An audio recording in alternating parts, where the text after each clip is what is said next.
when you're winning. Get a goal, it's just the beginning. You gotta sing when you're winning. Everywhere you go. Everywhere you go. You gotta sing when you're winning. Get a goal, it's just the beginning. Sing, sing when you're winning. Everywhere you go. Hello and welcome to episode 81 of the Sing When You're Winning, a Fantasy Football League oddity podcast featuring distant cousins of podcast royalty and two very special guests this week who we will reveal very shortly, but waiting in line for the podcast on this week. It's myself, Jamie, we've got Jersey Chris, and we've got Steve. How are we doing this week? All very well, thank you. Leeds won. All very well. Leeds won. Yeah. Can't remember if we predicted that or not. Probably not. I did. We didn't. We purposely didn't predict the Leeds game. We've been told we're not allowed to predict Leeds games from now till the end of the season. So we've stayed away from that. But yes, we've got two guests that we'll announce very, very, very shortly. But yes, Leeds won, and we missed this last week, so I thought we could cover it again. And if Lee had been here, this would have been right up his street. But yes, it was Star Wars Day, wasn't it, the other day?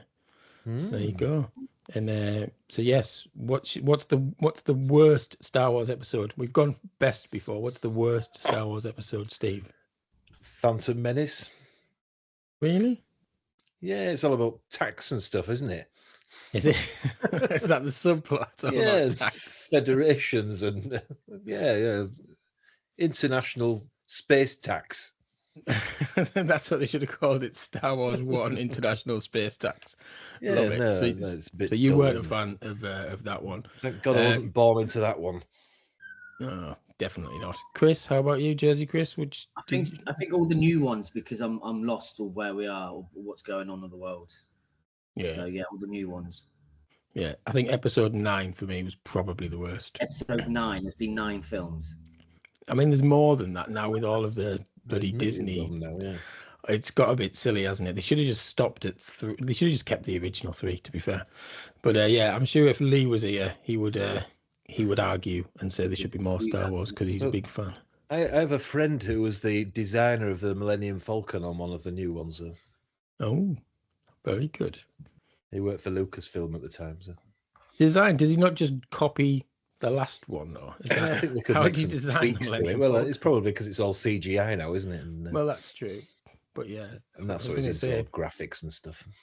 Oh, that's pretty cool. Pretty cool. So, nice one. Well, we'll meet our guests and we'll see if they're into Star Wars at all. Possibly hate the thing. I don't know.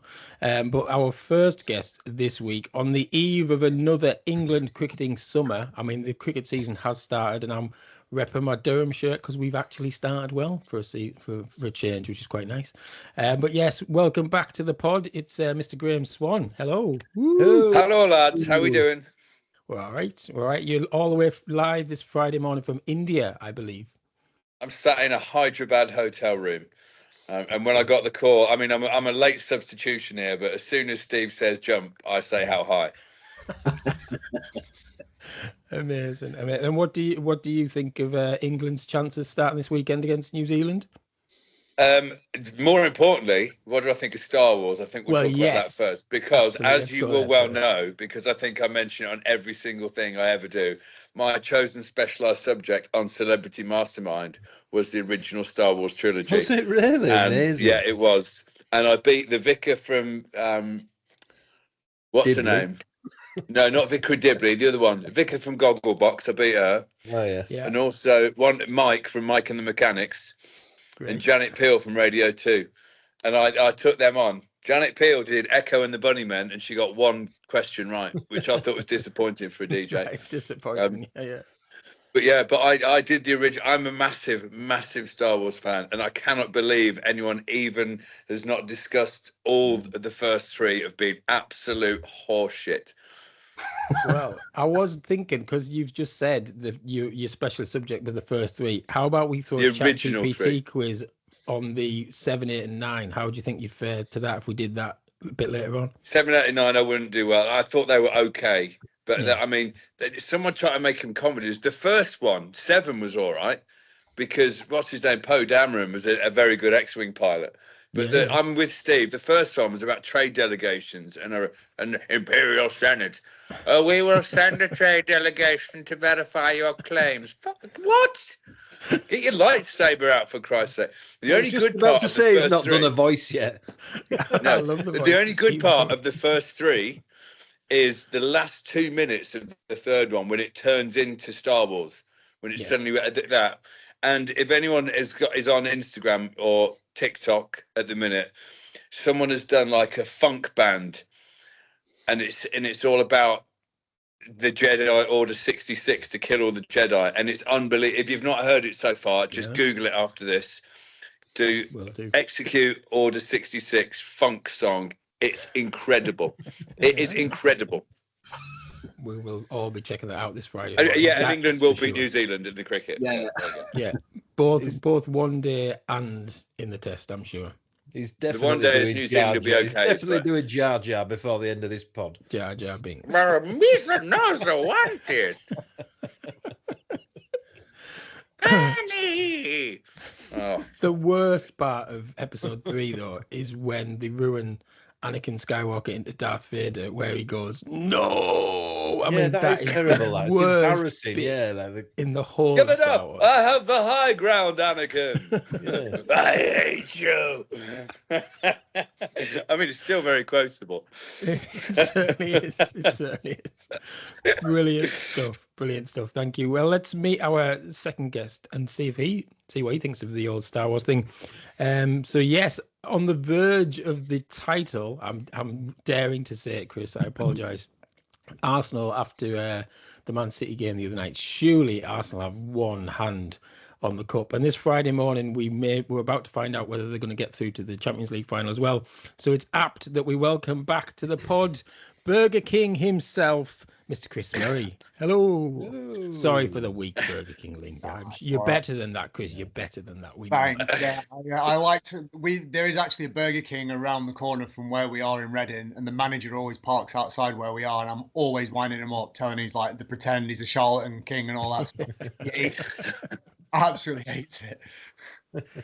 Great stuff. What do you think of Star Wars before we get onto Arsenal on the verge of the title? We're not probably upset everyone now because I've never seen an episode of Star Wars. I'm just not in like space movies and that. Just don't.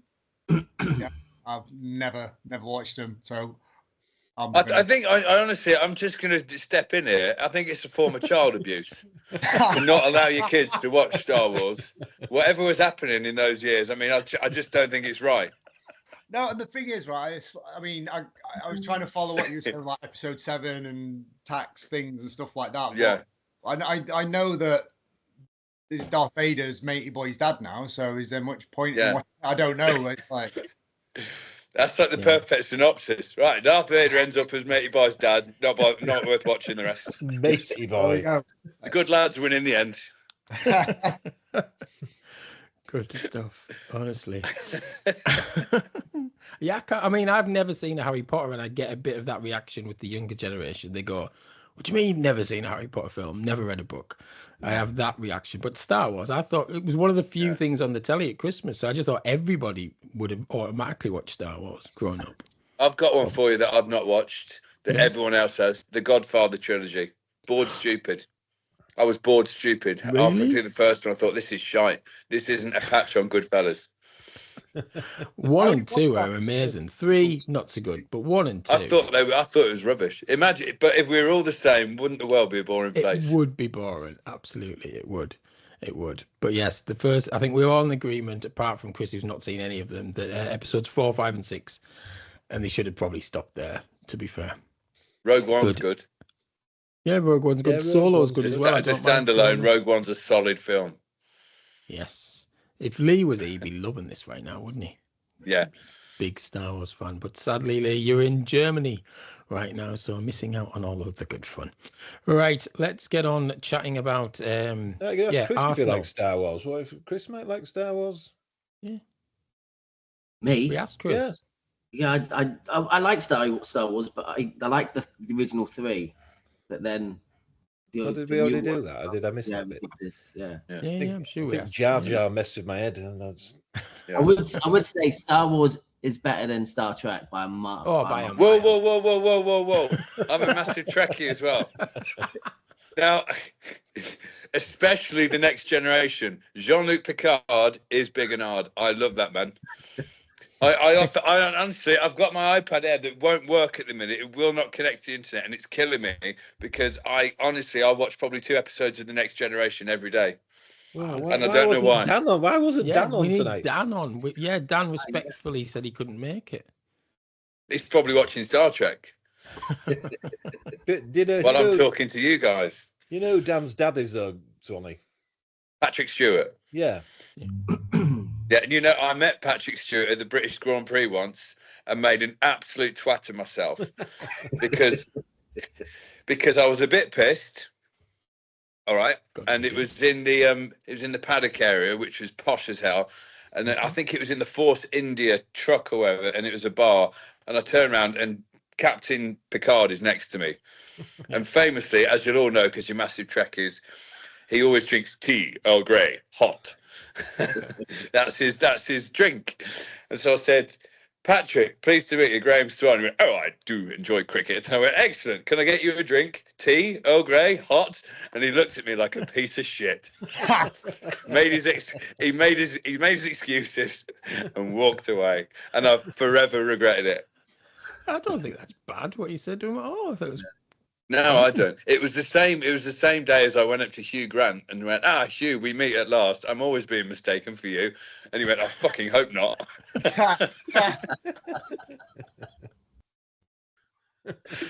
Oh, dear. Oh, brilliant. I have fun when I'm drunk. Yeah, you need to get out. You need to get up to York on the last day of the season. If you get back from India and get up to York and get out. I'm coming to the pub on Main Street. On Main Street, yes. Everybody knows it in York. It's the place to be, for sure. Yeah, there's only one pub. Yeah, exactly. Cool. Chris, so Arsenal, on the verge of the title. What do you reckon? Until it's there, I'm not going to even think about it, really. There's still 3 games to go and anything can happen. And to be honest, they've played absolute shit since February, really. So I think but it's West Ham and Burnley up next, aren't they? Yeah, we should have beat Wolves and they messed that up. And then there was the Bournemouth game that everyone looks at as well. If they'd got them 2 over the line, then it would have been done and dusted by now. But you just don't know. You just don't know if it's fatigue, if they are actually nervous and going to bottle it. We'll see. It's difficult. It's are they a great team because they're grinding out results when they're not playing so well, or are they just? Well, if you win the league, you're a great team. I don't care what anyone says. No one gives a fuck how well you play as long as you win the league. Yeah. So that's it. But I'm very skeptical. I don't know if skeptical is the right word, but just nervous about it all, really. Yeah, that's understandable. But I think. Does it make it harder, the fact that everyone else wants Arsenal to bottle it just because it'd be funny? I mean, I've got nothing against Arsenal. I'm just desperate for them to cock it up, like when South Africa play in a Cricket World Cup semi-final, so we can keep calling them the bottlers, the chokers. And I don't know. I was genuinely gutted when Everton scored their 3rd last night. I was like, for fuck's sake. Arsenal fans online are a breed unto their own, really. I mean, they wind me up. And then when other fans jump on that and whatnot, I do find the banter quite funny. But the fans just do it to themselves, make themselves an easy target, really. Like the knobheads over at AFTV, and then there's some Instagram accounts. There's a guy called Lee Gunner who's he's abhorrent, really. It's like, I just want him to fuck off, but there we go. For everyone else, the last week's results were shocking. Arsenal may actually win the league and Tottenham may stay up. I mean, it's awful for the rest of the country because we're all looking forward to Arsenal bottling it and Tottenham going down, surely. Yeah. Well, I had double bubble last night, so I was behind on the fantasy. But Haaland was my captain. He scored, and then Man City drew, so I ended up winning my game, and then we're 2 points clear at the top. So it was a pretty good night, really, for me. Yeah.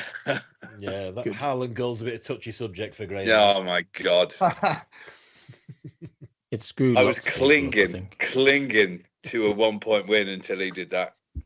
Yeah. I was hoping he was going to get booked in the last seconds for something stupid. I was praying for it to happen, but it didn't. So, but yes. If your captain gets booked, does he lose double points? Yeah. Yeah. So I don't think that. No, it still wouldn't have saved me. Bastard. Yeah, I think I would have been happy with that. But yes. So Swanny, what's your end of season looking like? Anyway, we'll come to you next, Chris. But yeah, what's your end of season FPL looking like? It's not strong. Yeah. I did have a panic week when in that double game week when I did a wild card or a free hit, whichever one makes you change all your players. Yeah. And I had a midnight meltdown. I was on the phone to Steve saying, how the fuck does this work? Because it messed me up last time. Turns out the first time round when I got the pin in with FPL, said my computer had me on standby for 2 days and then didn't do my I didn't press the button at the end. That was my fault. I'm going to hold my hands up. Thanks, Steve, for telling me 4 months late. I think I did say to be fair to Steve, this time round when I was similarly losing my shit again, he was very patient. He was like a teacher talking to a toddler. He basically said, now Graham, let's put all our books in a row, let's just go through this together. And so I panicked and I got 100 points for the first time in my career, which I was very proud of. Amazing. So did most of the rest of the league. And I think I won my fixture by 72 points because whoever I was playing forgot to do it. It turns out, in retrospect, it was a mistake because my next week's team had 4 players on the pitch. So I've not exactly planned this out. So the unflushable turd is bobbing dangerously close to the bottom of the pan. I think you're going to survive, though. I think. I love you, mate. I think you'll have enough. I hope you're right. So yeah, looking at the table, I think you'll be right. Cole is pretty much down, isn't he? So I think you'll be fine. I need a point, but I need 1 point, I reckon, and I'm safe. Point from 3, that's doable, surely. And Chris might need a bit more than that. Might need a bit more. Okay, Chris, how about you? How's your end of season looking? Looking all right. I think I could get promoted. I think I'm in a highlighted bit of the league. I mean, it's only my second ever time I've done this, so I don't know what that means. But yeah. I've just looked at my thing now, and I've got bench boost, wildcard, and free hit. So I reckon still to go. Look at you. You'll be look at you. So if I do that, then I could go up, and it's like party time. I mean, if it weren't for Tonkinson being utter shite last year, I'd have finished near the bottom pile, I think. So it's definitely an improvement, and I'm going to take it. So that's like walking out of a nightclub with the best looking girl, right? At this time of the season, having all those 3 left. All right, lads, see you later. So to be fair, he is in a division that half of the division get promoted, so he only has to really finish in the top half of it. Oh, don't piss on me, Chips, man. Yeah, it's rubbish. Don't worry, I get this all the time. It's horrible. He's horrible, this man. It's just when you said you were in the highlighted bit, and then Swanny was giving you a bit of a clap there as well. It's like, oh, that's impressive. Compared to last year, it's good. If you finish above Chesney, you're laughing. You only need to finish one and only place above Chesney. Yes, there it is. Great. All right, Chris. So anyway, yeah, you're looking on for promotion, and Arsenal could win the league and the Champions League. That'd be the best football season ever, wouldn't it? I know. Yeah. Cigars out, lads. Let's go. Get stuff. The burgers will be on you, I think, if that happens that May weekend. Indeed. Like, maybe not. if they don't, can you release a choke burger that like really gets in the back of the like have really stringy fatty bacon or something that gets caught down there, it's impossible to swallow. Paint the bum red and just like, I'm not going to say the word I was going to say, but twats on the thing. Great stuff. But I love the when you mentioned the bottling earlier, I love the way the camera, was it the Everton in TikTok guys caught the guy with the bottle in his pocket ready to do the Arsenal bottle thing again. Yeah. But he kept it well and truly in his pocket. Yeah, he's had that for about a year or so. Yeah. Right. Yeah, wouldn't want to be drinking out of that. Not good. Right. So it's a double game week as well coming up. So has everyone got their City players? And I've not gone Palace players this week because I just thought it's pointless because Palace are doing particularly crap. So why have double lots of crap when you could still keep decent players in? But I think everyone should. Has everyone got at least 3 City players? So everyone, well, not at least, but got the 3 max. You've only got 2. Yeah, I've not done my team yet, though. I've just been stacked. But you've still got 3 chips. When's the deadline? It's not tonight, is it? Saturday. Well, it will be in Jamie's world, probably. I don't know. But it's Saturday morning. It's tomorrow. Saturday. It's tomorrow Jamie morning thinks it's at 11. Friday. For the purpose of the pod, it's Saturday morning at 11. So I don't know what time would that be in India. So you've got it's 5 to midnight here already. So wow. Just as soon as you started talking, as soon as you said that, as everyone got 3 players, I just went, I've missed another one. I've missed another one. Honestly, if I was an actual manager in real time, I'd have been sacked 15 times this year, and I'd have missed most of the meetings where they were there waiting to hand out the piece of paper. I'd have missed that as well. Off to a Saturday. Am I playing, Gaffer? Yeah. I don't know. Who's captain? Who knows? Whatever the algorithm picks. Right, let's have a look back at last week's football then, and we'll have a look at team of the week. Was Kev Sim from League 2. He's fighting relegation, but got a massive 93. 93 is a pretty impressive score this week, I reckon. So well done to him. And who's sacked in the morning? Might be surprised for those of us in the Championship, but it's Alistair Griffin, who is hoping to secure automatic promotion, but not if this carries on, says Steve. He got 29 points, which put him game week rank 12.2 millionth. So that's pretty bad, isn't it? And awful, actually, absolutely awful. It is. I should have said Kev Sim. This is very impressive. He was game week ranked 8,850th in the world with 93 points out of 13 million. So that's pretty good, to be fair. Just while you're on about world rankings, do you know that Stuart Broad once was number 1 in the world 1 week? Yeah, for in FPL. Wow. Yeah, in FPL. He was so happy. I'm absolutely delighted. His little avatar on his phone was like, look at this, a screenshot for about 2 years. I'm so delighted. Is he just good at everything? Is Stuart Broad just one of these guys? No, he's not. No, not really. He can bowl, and he can do FPL, and he's good at COD, Call of Duty. And I'm disgusted to say the last time I played him at golf, he beat me, which is the first time and last time he'll ever beat me at golf. Right. But fair play, he is getting better at it. Okay. Good stuff. Yeah. I like the way you didn't say he could bat as well. I thought that's quite telling. Well, no, he could bat. He could bat at one point, and then he got hit, and then he was the world's worst number 7.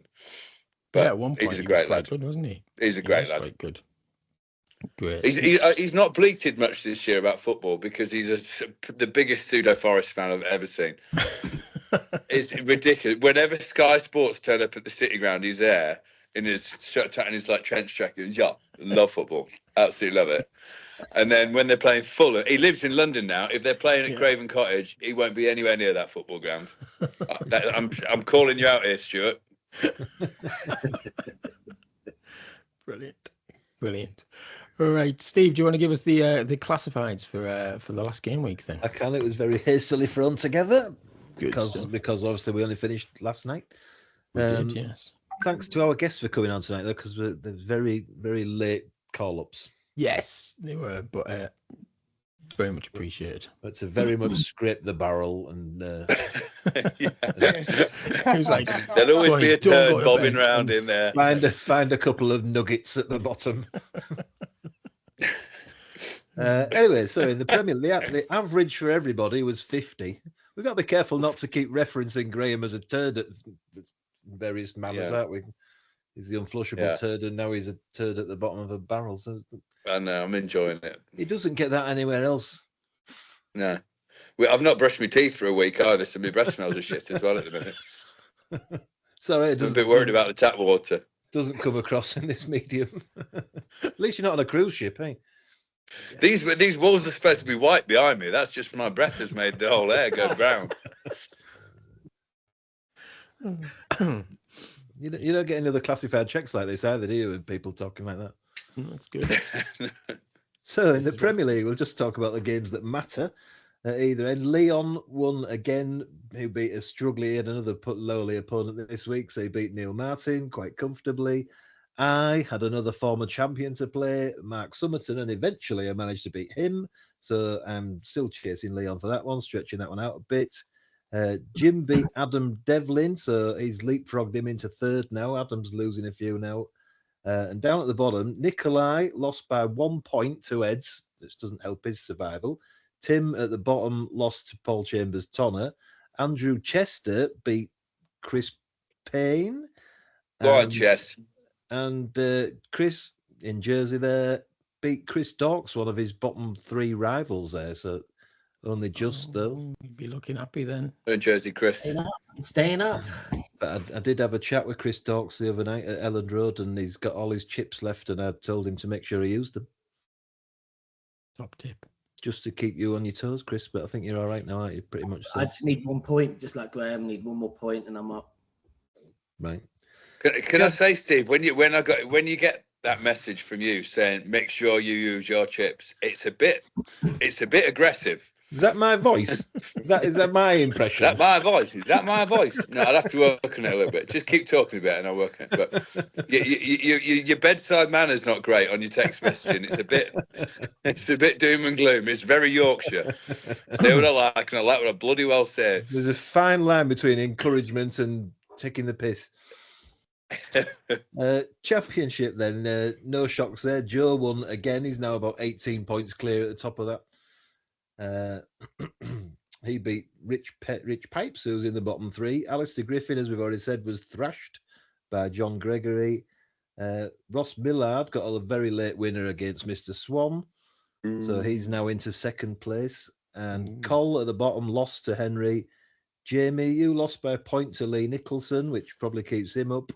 And Lee Cooper beat Carl, who's in the bottom 3, so that probably keeps him up as well. In League One, Vicky Sparks and Jonas Rodemo both lost and are now both relegated. They're our first relegated teams of the season. Ben Halliwell just beat Paul Spence late on again with Harlan scoring. But with Grace losing to Mike Bushell, who's 4th, Ben is now promoted. So well done to Ben. Well done. And Steve Wybrandt beat Ben Hope, and he's now 2nd and 3 points clear of Grace. And Sophie Ridge won by 1 point, and she's in the playoffs again. League 2, shocks all round as most of the bottom teams managed to win. Marty Longstaff beat Joe Singleton, ending Joe's 12 games unbeaten run that he was on. Neil Poynton beat Mikey Austin Riley. Felix White beat Alfie Witter. That was in 3rd versus 4th, but with those all losing, Joe's promoted anyway. So Joe's up. Well done. And Kev Sim, as we've already said, thrashed Becky Bass 93-45, but they're the bottom 2. With all the other bottom teams winning, it didn't really help Kev, who's now 5 points away from staying up, so he might actually go down anyway. Conference League, sorry, that's a bit doom and gloomy, isn't it? I should be more cheery about. It should be a little bit. That was very Yorkshire. Yeah, it's Yorkshireman coming out. Sorry. Come on, sun's shining. Sorry, he scored 93 points and won, but and he might still stay up. Yeah. Conference League teams there as well. Jack Carroll, Indy Hawksey and Baker, Ben Taylor all won. Adam Constive at the top have already promoted, lost, and as did Craig Price in 2nd place. But because all the other teams lost, Craig Price is also promoted from the Conference League, so he's in League 2 next season. Well done to him. And Chris, you won by 1 point against Steve Bradley, helping you out there. In the Cup, we're down to the quarterfinals now. Craig Price is also in that. He's playing Ben Halliwell. Faris Badwan, one of our non-leaguers, is playing Grace Maloney. Alex Renton's playing Neil Robertson from Snooker. And Joe Singleton will be playing Mike Bushell. Well done. And that concludes all that. And I can't be really bothered to look through the league tables. No, I think most people know where they are, don't they, to be fair? Yeah. Did you watch the Snooker the other night when they were an hour not potting a ball? Yes. Yes. I did, and what when they're all in the corner, all bunched in the corner. Yeah. I liked it. I tell you what I liked about that.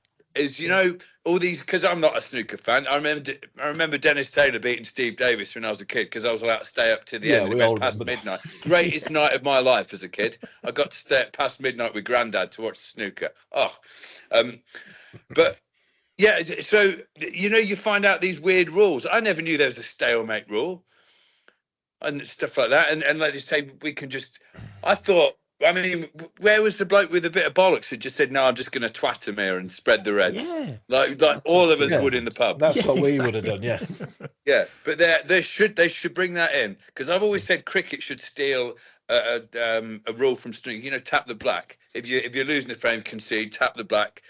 I've always said cricket should do that. If you're being absolutely pumped, you should say, "Lads, we've got a cool chance of winning this one. We're done. Shake hands, flick the bails," or whatever we could call it. It sounds a bit dirty, flick the bail, but then every cricketer I know in that situation would have just absolutely hoofed one and just got those balls spread around the table. So I think they should have tossed a coin, and whoever loses it has to twat the reds and split it up. I don't know if it is an actual rule that they just sort of made it up, didn't they? As if to say, "Look, you've got 3 shots." Oh, did they? I think so, yeah. So I heard him on the radio. I heard him on the radio moaning about it, and they were, I mean, listening to snooker being boring on the radio is even more boring. And they were saying, I don't know whether they'll just say, "You've got 3 more shots," and eventually they did after about another half hour. It was like an hour. Did I tell you my story about Ronnie O'Sullivan? God. I love this. So I think I've told you this, haven't I? When he was pulled over for speeding, I was doing Claire Balding's show on BT Sport, and I was sat next to Ronnie O'Sullivan. And so I met him in the green room beforehand. Lovely man, but genuinely interested in cricket and everything. And I was a bit nervous meeting him because he's a sporting legend, but brilliant bloke. And sat there, and I'm being interviewed first, and he was like interviewing as well. And he was fascinated by my life story. I thought, this is amazing. And then he starts talking, and there was this one story when he was on the way back from Sheffield, or he was on the M1 late at night, and he goes, "I was going a bit quick in my Porsche," and I went past a copper who put his lights on, and I thought, I can lose him. And so he put his foot down and bombed off. He goes, "I lost that copper. Guess what speed I was doing? 147. But then he goes, "What I didn't remember was that the cops had radios, and they radioed through to the next bloke on a bridge who pulled me over." And I was fucked then. Yeah, I nearly went to prison. And he said it in such a like a non-committal and like normal way. It was fucking magic. I sat there absolutely crying with laughter deep down, going, "This is amazing." Anyway, was Claire Balding laughing? I don't think she knew what to make of it either, because it was one of these like, is it serious or not? Was this a low point? You're in a studio with no audience, and it's really quiet. It's like Mastermind. Yeah. Everyone, it was uncomfortable. It was a clammy palm moment until he laughed at the end, and then thank God it was a joke. Fucking hell. But yeah, what a lovely man. Class. The weirdest thing about the snooker this week did you see the 2 heckles? The weirdest disruptions and heckles. I think it was on the semi-finals. Yeah, I was sat watching it, and you just suddenly heard this voice, like everyone's falling asleep at 10 o'clock on Sunday night or something like that. And someone went, "Don't forget the Epstein files." The weirdest thing. And then everyone was like booing, going, "Shut up," whatever, and they go, "Quiet, please." I'm like, "Shut up, they're innocent." Imagine sitting there for hours and then going, "You know what, this snooker match needs a reminder that the Epstein files are a thing." And then I don't know if it was actually in the final, this one, but a woman actually jumped over the the courses or the advertising boards and said, we shouldn't have to pay a TV license. That was the thing that she got really annoyed about as well. And they dragged her out. They're like, "Oh, you're out. Get out of here." Imagine having the money to buy a ticket for one of the greatest, the limited tickets, aren't they? They're like gold dust to get into the Crucible to watch the World Final. And she decided to use the moment to protest paying a TV license. I grew up just stop oil. Yeah, I grew up in Sheffield, and we used to go drinking in this pub called the Old Monk. And when snooker was in town, some of the players would come in. But there was one year, I think there was a streaker at the snooker. So she comes down. They usher her out, And where the pub is, it's like at the back of the Crucible. They just shoved her out, bollock naked, and just left her in the street. Like, fuck you! Wow, that's the Yorkshire goodbye for you. Get out, lass. Get their nipples covered. Oh dear, but yes. Just on about the Epstein files there for a sec. It's been a bad week for Ellen DeGeneres. She's getting a bad rep at the minute, isn't it? So I just feel for Joe Root because it's his lookalike.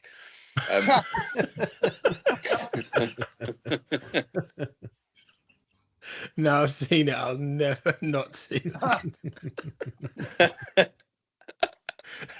Brilliant. Right. Let's predict some football matches. Let's do that for this weekend. Last weekend, Brentford beat West Ham 3-0. None of us went. I went for a Brentford win. Villa Spurs, Rich Lair was bang on the money. He got it spot on. And Chelsea Forest, Rich also went 3-0 Forest win, so he was close with that as well. So Rich was the winner last week. But we're going to kick off with Man City Brentford. Swanny, what do you reckon, Man City Brentford? 2-0. To Man City, obviously, yeah. Yeah. Good stuff. Chris, how are you? City at home. It's City at home, yeah. 2-1 City. 2-1 City. Okey-doke. I mean, Brentford played all right again West Ham the other day. But anyways, Jersey, Chris, how about you? 3-2 City. Steve? I think 2-0 as well. 2-0. I'm going to book the trend, and I reckon they're going to get another draw. I think it could be 1-1. It could be a red and white Saturday. Yeah, could well be. Well, that might be fun because Michelle said she might come if Arsenal are she did winning the league. Fingers crossed they'll win. But yeah, the home to Burnley aren't they, next weekend. That could win the title at home. Yeah. Chris is dreaming of it. He's thinking, no, I'm not going to let myself believe that that's a thing. Forest, Newcastle.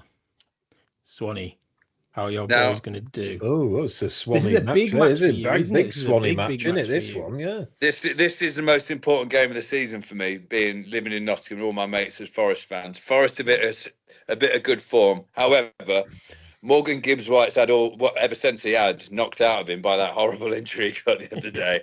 Yeah. So I don't think he's going to play. I don't think they'll bother playing him because I think they'll beat Villa in midweek and they'll save their team. So I'm going for Forest 0, Newcastle United 2. Ooh.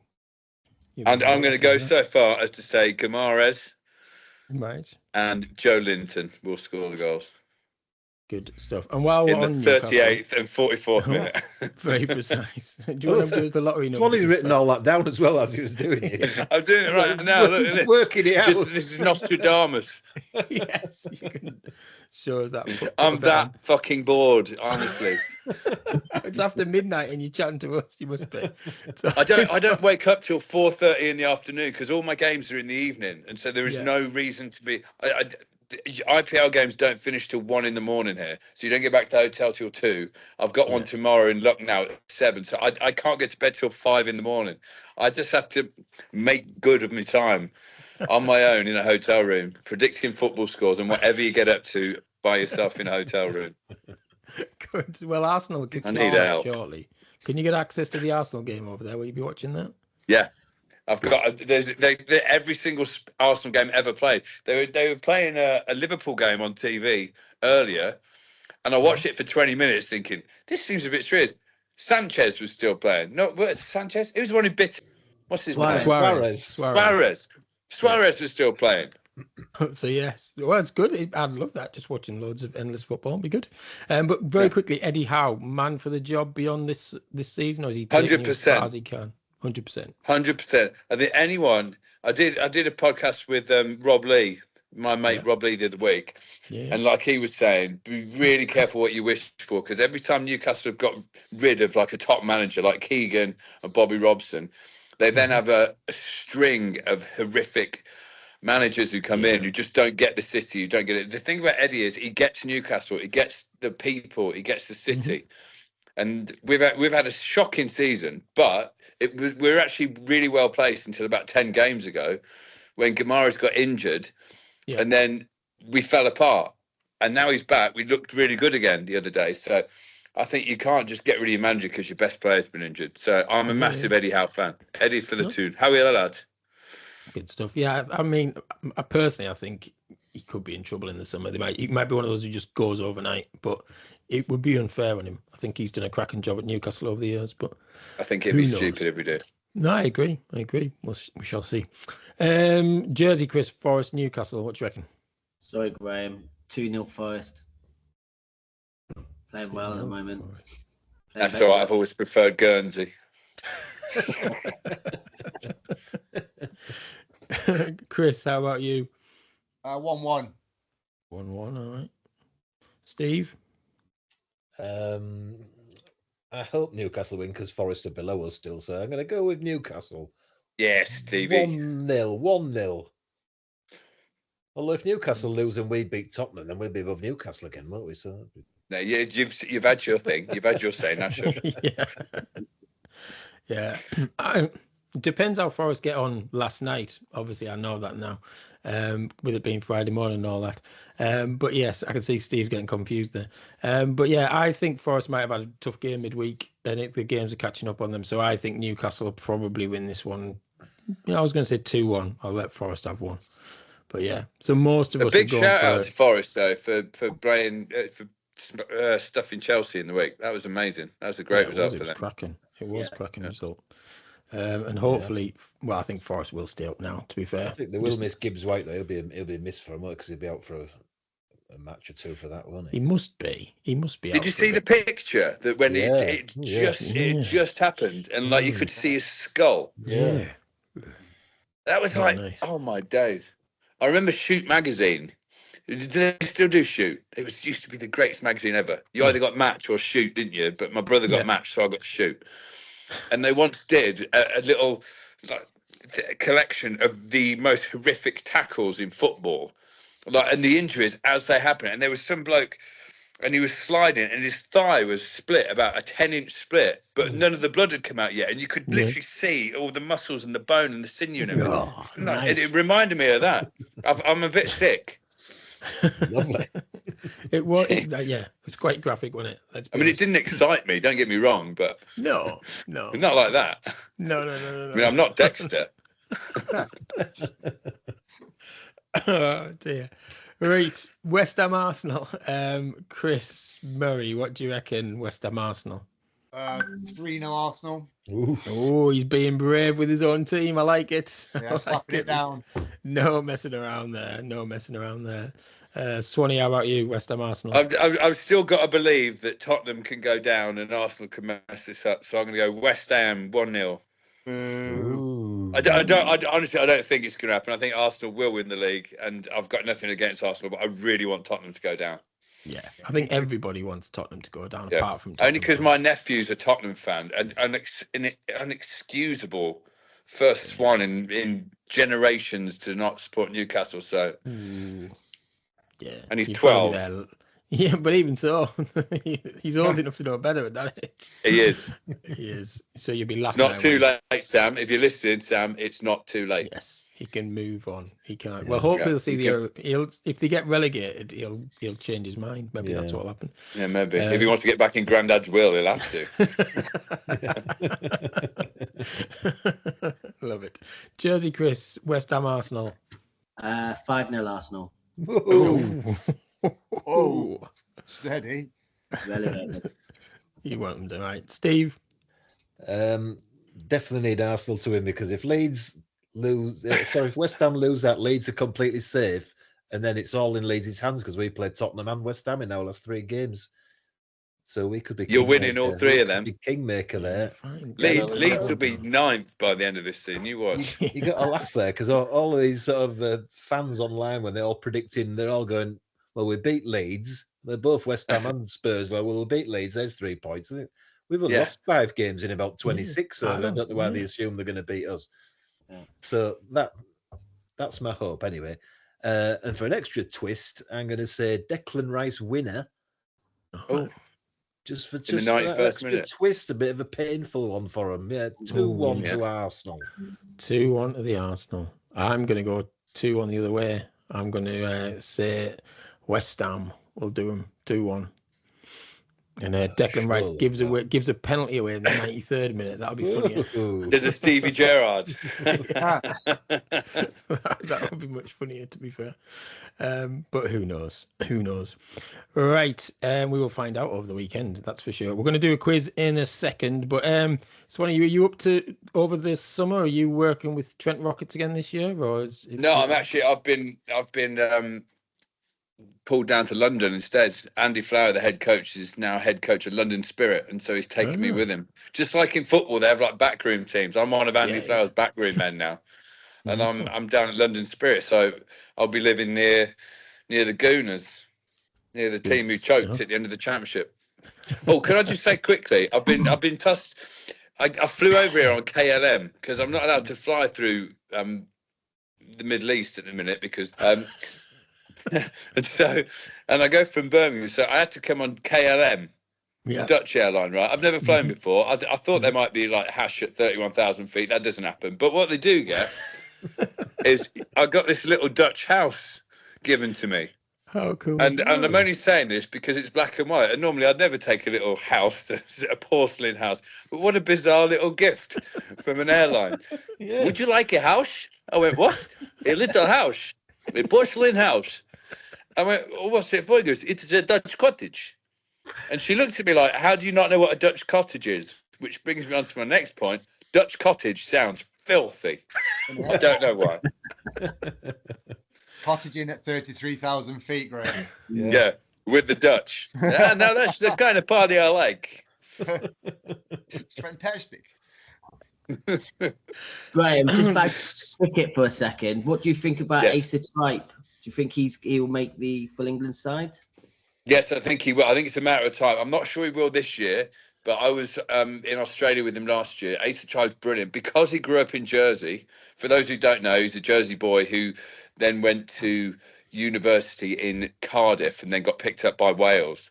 He didn't go through any of the systems, any of the academies that the first class counties have got that basically tend to churn out robots these days. I think people don't really think for themselves. They play very similar cricket, all think the same.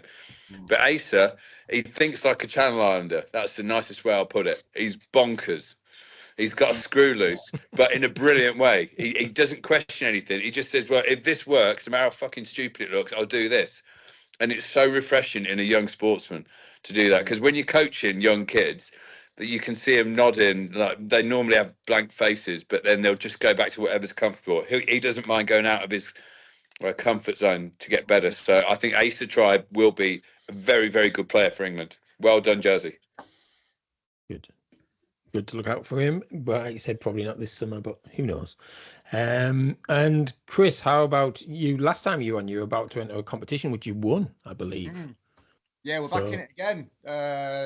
So that's going to be the Maybank holiday weekend for the British Street Food Awards again. Yeah. Defending the title. And then we're just going to be flat out doing festivals, really. It's just things have just gone from that to that to that to that. So it's just cooking all the chuffing burgers whilst trying to fight off the VAT man and all the other things that he's getting absolutely bent over on at the minute. But yeah, we're in the fortunate position where we're doing really well at the moment. So and it's how we've had like food reviewers come down and stuff like that and really sing the praises of the food, which has just been an absolute godsend. So yeah, fingers crossed. Thank you. Anywhere for us to look out for you this summer then? You said a few festivals, or? Yeah, we're going to be down Reading, might be at Truck, a few local things. We were doing the Great British Food Festival, Feastival as well.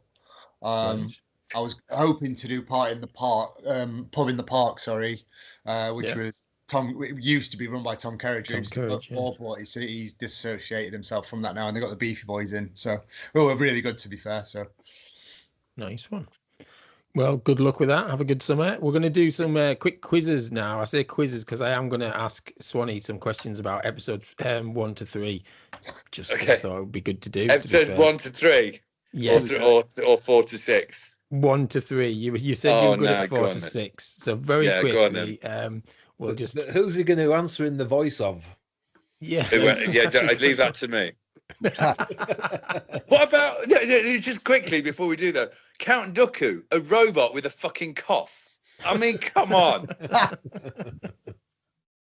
Anyway, go on. I thought it was amazing that Dooku scored for Man City on Star Wars Day. I thought that was quite apt, to be fair. There you go. The commentators missed out on that one. Yeah. Right. Question number 1, quite apt, given what we were talking about. What specific trade route dispute triggers the events of the Phantom Menace? It's the Trade Federation on Naboo. I think you're more specific. It's the taxation of trade routes to outlying star systems by the Galactic Senate, apparently. You see, it's boring. Of course, I mean that's more or less what I said. Yeah, I mean, what you said, I heard myself say the exact same You said thing. it better, to be fair. You said it better. Yeah. What makes Anakin's conception unique in Star Wars canon?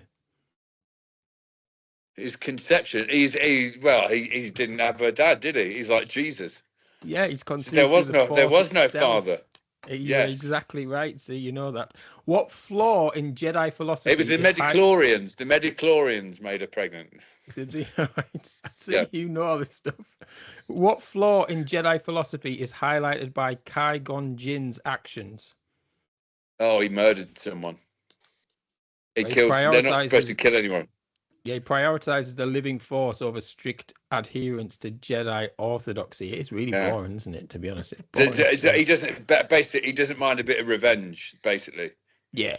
He says it in a nice way with a ponytail, so everyone goes, "Oh, he's all right." But you know, one man's terrorist is another man's freedom fighter, and all that. And all that. How do episodes 1 to 3 transform the original trilogy emotionally? Well, they go from thinking these are the greatest 3 films I've ever seen to, my God, my childhood is amazing, and my poor children have to sit through this shit. So emotionally, that's the journey it takes you on emotionally. Yeah, I think yours was a better answer. And the last question, as you mentioned, Order 66 earlier, what is the true purpose of Order 66 beyond eliminating the Jedi? Well, it's to get full control and to get Palpatine as the Grand Chancellor or something, the Sith Lord. Exactly that. You know your shit on episodes. I know my shit. I mean, I've seen them. Well. I don't enjoy watching them, but it's sci-fi, and I'll watch anything sci-fi. But you know it. That is good. Right, let's have a quiz about Newcastle and Arsenal, given that we've got Newcastle and Arsenal fans here. We've got questions, 1 to 50 we'll go with. Just looking at the time, shall we, Swanny and Chris, do you just want to play it? And then we'll speed on through. We'll do it quickly. Unless Steve and Chris, you particularly want to play? No, you want to watch the Arsenal. We can jump in when they're struggling. You can jump in, yeah. You can jump in and steal. Right, Swanny, start with you. Pick a question 1 to 50.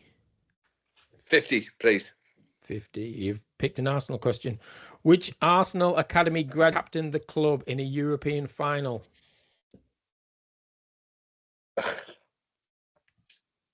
I have no idea.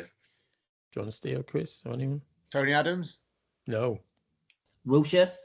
Was Wilshere, yeah. Jersey Chris. Can I step in there? Because Tony Adams did captain Arsenal when they won the Cup Winners' Cup in 1994. And was he an Academy graduate? Yeah. This is ChatGPT, though. We go with their answers, however wrong they are. Sorry, Chris. The Premier League existed before Sky. Yeah, very true. Very true. But it's chat. You know what? I believe Chris, because he said that with so much conviction. He has to be right. And he was probably drunk when he did it as well. In the early 80s, made his debut in the first team at 17, went to jail for a little bit, came back, won the league, won the cup double, and then the following season we beat Parma 1-0 in the final of the Cup Winners' Cup. Alan Smith scored. I remember. Yeah. Was it Tony Adams who dropped Steve Bold on the floor? Yeah. Steve Morrow, that's it. Steve Morrow, yeah. Chris, go on, pick a question for yourself then. 1 to 50. Question 8, you've got Newcastle. In which European competition did Newcastle reach the semi-finals in 2003, 2004? All right. European competition? Did Newcastle reach the semi-finals in 03, 04? Is that the Intercity Toto one? Better than that. UEFA. Well, there wasn't many to pick left, was there, Chris? You can have your wafer if you want. you can steal them if you want. Right, Swanny, back to you. Pick a number. 3. 3. Who was Newcastle's top scorer in the 95-96 season when they finished second in the Premier League? Did you say top scorer? Yes. Alan Shearer. It wasn't. Other one. Les Ferdinand. Yes, Sir Les. I'll tell you what, we'll let you have that, given that you couldn't. The reception was all over the shop. Chris, he's writing it down. Yes, back to you, Chris. 16. 16 is who made? It's easy. Who made the most Premier League appearances for Newcastle United? I have no idea. Shearer. It was Shearer. See, I think it was easy. Good stuff. Swanny, back to you. Final question. Number 6. 24, please. 24. 24, okay. Which Newcastle Academy graduate scored against Paris Saint-Germain in the 2023 Champions League? Longstaff. It was Longstaff. You are right. Back to you, Chris. Final question. 25. Who scored Newcastle's final goal before relegation in 2016? Andy Carroll. It wasn't. I think he was long gone by then. Was he? Do you know Swanny to steal? 2016. Yeah, you were about to go down. Who scored the final goal before relegation? Kevin Nolan. It wasn't. Anyone want to steal? I mean, you probably wouldn't get it. Ben Arthur. No. Go on, Chris. Steal. I can't think of any other Newcastle players at 2016. That wasn't the year that Shearer took over, was it? That wasn't when Michael Owen. No, that was a couple of years after. It was a couple of years after that. No. It was Andros Townsend. What? I never got that. Who forgot? Who even remembered he played for Newcastle? I could have gone through 300 Newcastle players before I got to Andros Townsend. To be like going through loads of swaps in sticker albums. Yeah. But yes, that was who won that? I lost count. Steve, were you keeping score? I think they're all winners. Yes. Oh, well done. There we go. I think it was a good draw. We've all been winners this Friday morning. So, yes, thank you so much for joining us, Swanny, all the way from India, staying up late, especially. Thank you for having me. Enjoy the Arsenal game. It's been a pleasure as always. And thank you, Chris, for joining us as well. Good luck with with Arsenal winning the league, your promotion, and selling lots of burgers at festivals this summer. Sounds good. Sounds like you'll have a good one. Nice one. And cheers once again to Jersey Chris and to Steve. Remember, you can follow us on Twitter at SWYW_FBL. If you're watching this on YouTube, you could leave us lots of questions and comments about what we've chatted about today. They think it's all over, though. It is for another week. Keep on singing and keep on winning. Goodbye. Bye. Bye. I'm going to start calling you the harbinger of doom, by the way, Steve, because I only get a message from you when I'm in deep shit. Well, it's not very often you're in anything but that. I know. I can take it when it's down to my fantasy team, but when you said the one about Newcastle being in a relegation fight, I nearly got on an airplane and came to find you. Get out of my podcast.